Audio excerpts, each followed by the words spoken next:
Now that we've added pages to our content library, it's time to share those pages with students so that they can interact with them. In order to do that, I first need to make sure that students have a section in their class notebook for me to put those pages.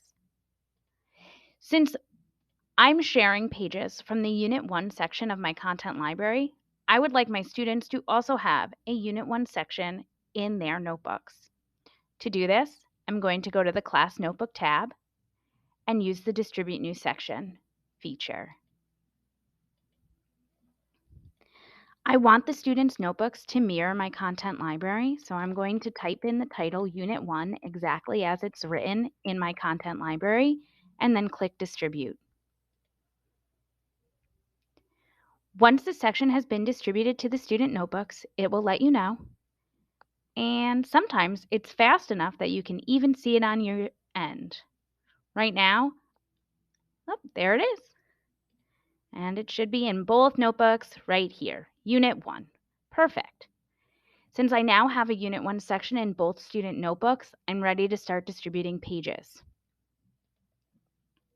In order to do that, I need to just select the page that I'd like to share with my students. Today I'm going to share the Grandma Gama page with them.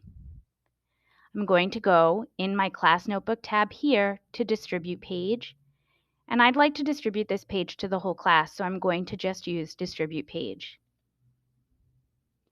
I need to select which section in their notebooks I'd like to use. I'm going to select Unit 1. When I've clicked on Unit 1, I can hit the Distribute button.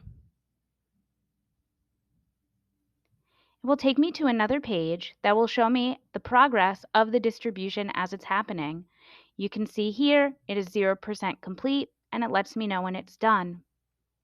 When the distribution is complete, if I go into the students' notebooks, in the Unit 1 tab, I should see that Grandma Gamer page, and there it is.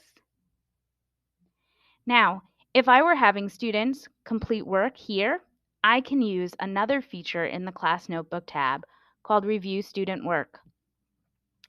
This tab allows me to select individual pages from student notebooks. So if I go to Unit 1 and hit Next, I can select an individual page, hit Next again. I have the option to lock it.